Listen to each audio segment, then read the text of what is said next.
Good evening, everybody. This is Silverbusters, and I'm coming to you with a relatively recent here, kind of off-the-cuff reporting of what's going on this evening. We've got here Capitol declared secured. Woman has been shot, has died. This is off of Zero Hedge. Basically, today was supposed to be the counting of the electoral votes by the joint session of Congress, which most people expected at this point to favor Joe Biden. President Trump had yet to formally, in any way, and really in any way, concede, saying that there was still ongoing challenges to the election. Several states where there was certification processes that were not followed, cases that were filed that were dismissed on procedural rather than actual hearing of evidence.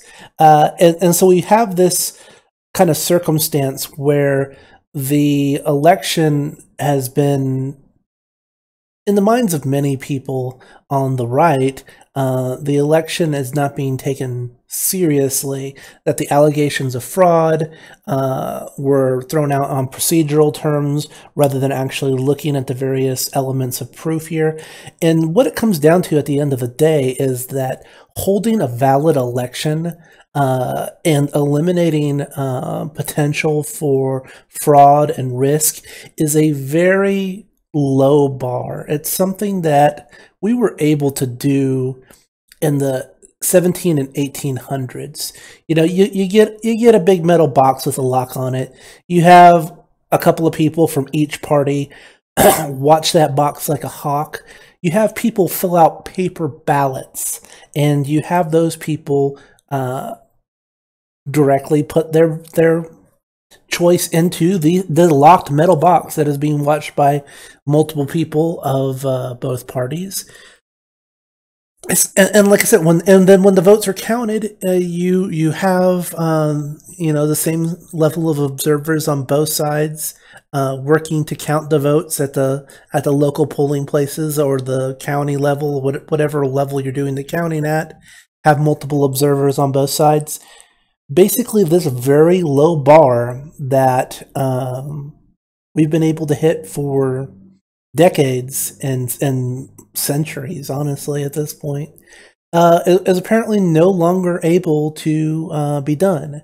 And when you raise any kind of concern about this very simple task not being something that's capable of being accomplished anymore by our politicians on either side, it's like, well, here's what you get when you don't take the election seriously. I don't necessarily support what these folks on the right are doing right now in directly seizing control of government buildings and causing problems like this. But you kind of knew that's the way it was going if you continually, every time a concern was raised about the election, you're like, oh, that's just a conspiracy theory. Oh, you're just crazy. You're just, that case was thrown out. Well, who was it thrown out by, and what political agenda did they have? So if you wanted to head off this kind of violence, there are a lot of very simple compromises that you could make in the procedures to reassure people. You know, these cases could have been heard out. The process could have been extended, and actual cases could have come forward. And that's not the thing that they chose to do. They don't choose to form the elections on a very trustworthy, very simple basis that can be monitored and observed and counted and recounted if necessary. Instead, we have this cockamamie system of multiple compromisable electronic methods of balloting. Then we have unaccounted for counting methods where locations are locked down, observers are chased out, unconstitutional methods of mail-in voting are allowed. People, and if you want to suggest that somebody might have to have their ID checked before voting in an election, you're shouted down as a racist and a criminal who wants to remove minorities from the vote, which is really racist when you think about it, because it's saying that minorities think their own people are too stupid to get a cheap government ID. So really, when you look at all of it, there is an obvious political motivation for all of these acts that have come to this. And I don't want to see the Capitol burning. I don't want to see all these things happening. But when you continuously do the things that have been done to undermine the legitimacy of the government and undermine the legitimacy of elections, and constantly have these attacks on the First Amendment by the big tech companies, Facebook, Twitter, YouTube, obvious bias, obvious violations of the Constitution. What did you think would happen? Did you think they'd just roll over and accept this unorthodox system, where unconstitutional, crazy kind of system? I mean, or did you think you'd get a very large fraction of the population riled up enough to do what we're looking at tonight? So basically, they don't have all of this. You can see some of what's going on. For 4 years we have witnessed. And I mean, that's not the half of it. The photo that I was really here's the National Guard.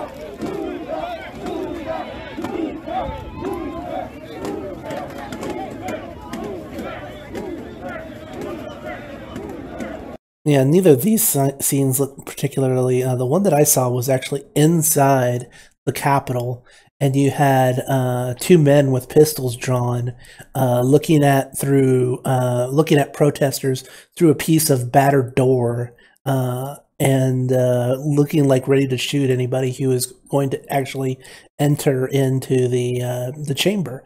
So this is really exciting stuff. And now, I'm not really a politics guy. I'm a history guy. I'm a markets guy. I don't think either party here has the solution, but I think what we're seeing is polarization and failure to compromise by both sides, and we see that there's so much embedded corruption in the actual process, so much embedded interest, that they're no longer able to let legitimate voting even happen, to have a legitimate process being taken place. The level of fraud in the system has risen to such a level that it's become more overt now, that they're obviously going to not allow people to act and determine their own government. What we see here between the COVID lockdowns and the election, and what's adding fuel onto the fire really now is it seems like, with the election results coming in from Georgia, the Democrats are going to have control in the Senate as well, which really, that's one of the few things I was able to think. It's like, you know what, it's probably best for America. This was my thought process, to have divided government, to have, Trump was an asshole, so maybe some people came out and voted against him. But when you look at all the other elections, state houses, state capitals, a lot of those turned Republican, and the Democrats actually lost seats in the House of Representatives at the federal level. So a lot of these results didn't make sense to begin with. And but now, despite all of that, we're going to see single party control of all three branches of government, and combined with all of the unconstitutional infringements on our rights that we've had through the COVID lockdown, there's a lot of fear out there, and I would say legitimate fear, as to what the government is going to be doing in the next 2 to 4 years. Especially if the Democrats think they have complete control and they have and they think they have the legitimacy to do this, when honestly, in the minds of a lot of Americans, that's not necessarily the case, and that's what you see today. Here's some more.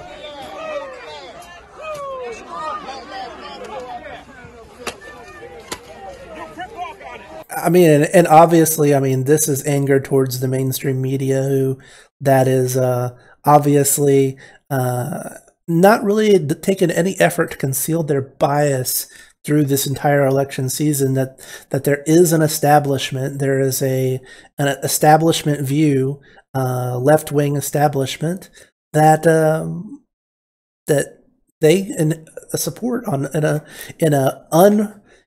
It's not even trying to play it off like they used to. Like when I was a kid, the bias was there, but they tried to play it off that they were still neutral, but that they were the Walter Cronkite, kind of folks that were neutral and just reported the facts and let the people decide.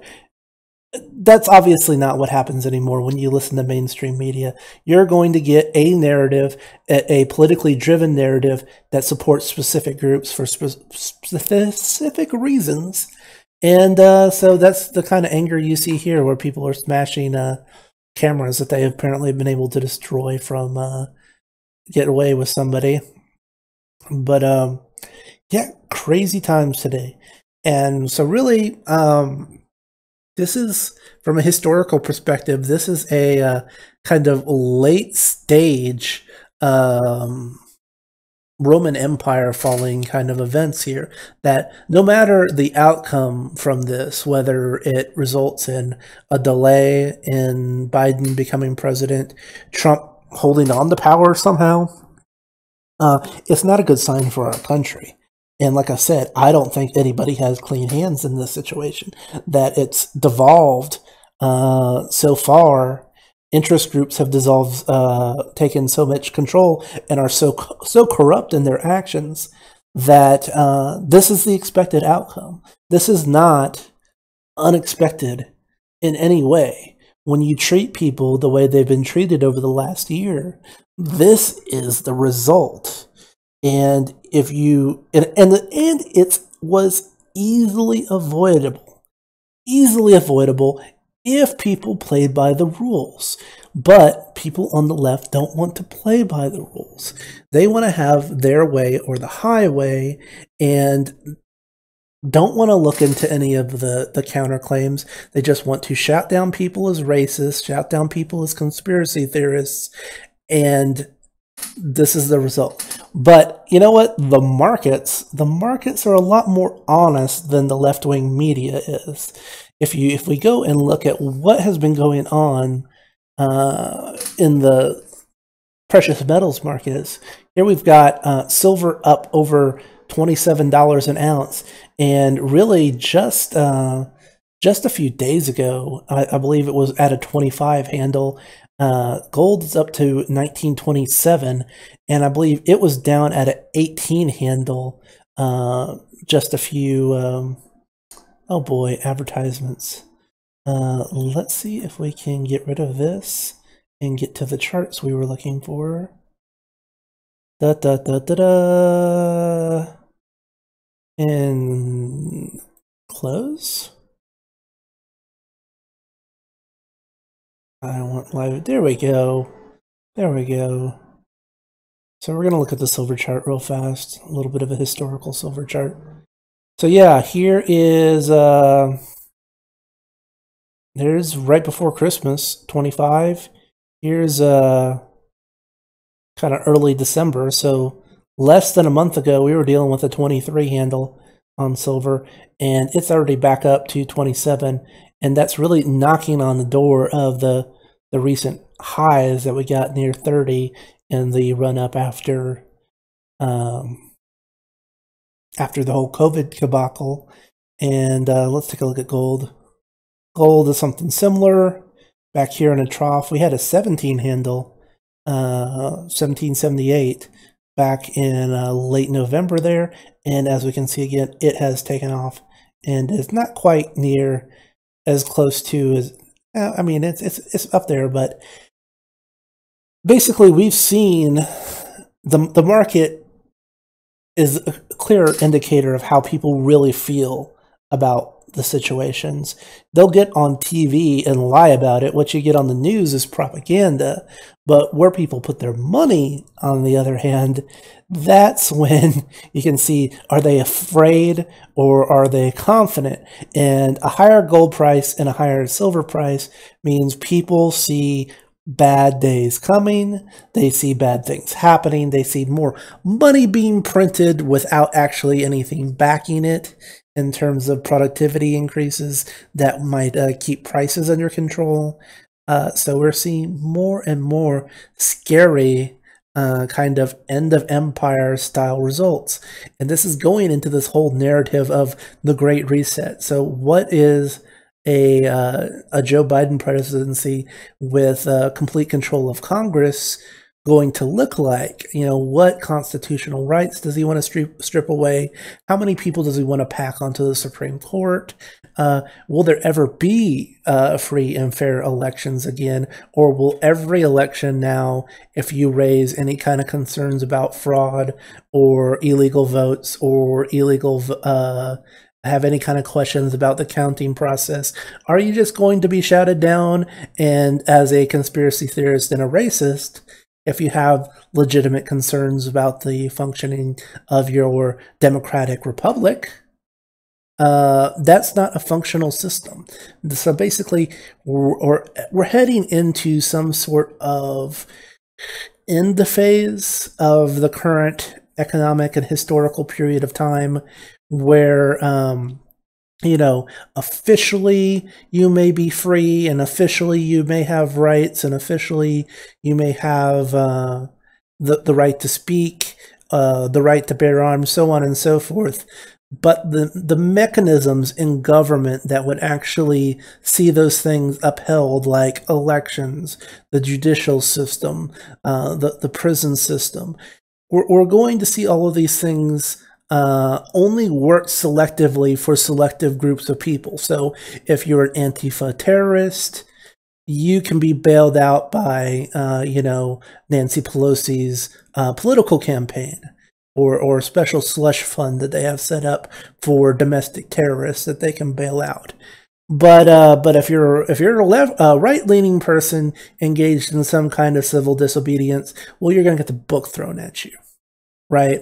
Because you're a nasty, nasty human being, and we're going to throw the book at you, even though we've got a dozen Antifa domestic terrorists who have done worse for less reason. We're going to throw the book at you. So any kind of objectivity in the system is flying out the window, if there ever was any. And we're going to see that kind, and that is effectively tyranny. We're going to have multiple sets of laws. We're going to have one system for one group of people who can do something, who can, you know, engage in a certain set of activities and not see any punishment. And we're going to see, if it's a different group of people, they're going to be treated harshly and have all sorts of government come down on top of them, even though technically they may have constitutional rights and protecting whatever they were doing, but it's not going to matter because the mechanisms that would actually back up those constitutional rights are gone. And what happens when people don't get their constitutional rights? You get what we got today. You get this kind of stuff. We get people in the Senate building managing to get this far. Now, this doesn't look very scary, but this is like one of the most, you know, you don't just waltz into these places. You don't just get past all of the security unless something drastic has happened. And it's obvious that these people were just overwhelmed, that the security personnel were overwhelmed. And that's because of the masses of people that were, I mean, look at this. I mean, how's this for a photo shoot? I mean, this is going to be, this is going to be my, I'm going to save this. This is going to be the background or the tagline that I'm going to make for this video. That is awesome. This is literally the heart of, you know, this is where the vice president sits and counts the votes and flanked on both sides. the heart of American legislative process. And it has devolved to this because people are so desperate to maintain power on either side that they're too afraid to play by the rules and to play by fair rules, that they have to engage in subterfuge in order to win. This is the result. You're going to have people on both sides now who aren't willing to accept the outcome, and neither side willing to trust each other. This is what we get. This is a bad sign for civilization. It's a bad sign for humanity. We're going to go through a period of suffering. I was speaking with somebody today, and I said, some people can learn from logic. Some people can learn from history. But some people can only learn from suffering. And it seems like American society has become corrupt enough on an institutional level. And this cuts both parties. If you think you're above it, or that you're pure and you've got a little halo you can polish, slap that halo off, because no, you don't. You don't have this. This is something that has been building up over the decades and over the centuries. The level of corruption, both in the markets and how we handle money and in politics. And this is what it's come down to.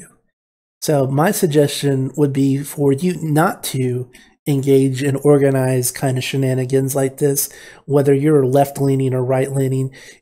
The people that are out here for Trump or for Biden or for Antifa or for Black Lives Matters, those people are the pawns, and the pawns are disposable. The pawns are the first people to get sacrificed. This is a pawn trying to capture a king or a queen out on the chessboard. And if you lose one or two pawns, you don't exactly care as long as you see them doing something valuable for your overall goals. All of these people on both sides, they're the pawns. Your family, if you want to come out the other side on top, this is not the kind of thing that you should be engaged in. You should be thinking about your family, your immediate needs, your methods of protection, your methods of sustaining yourself through some kind of temporary or long-term crisis. That's food, that's firearms to defend yourself, that's protecting your wealth with some sort of tangible assets. Having a place you can go if your immediate place is not secure for whatever reason, because disposable pawns on both sides have decided to run rampant and have one of their, pissing contests out in the street. Those are all sorts of things that you have to consider, and it's really important because this, ladies and gentlemen, I believe is going to become more and more common in the future.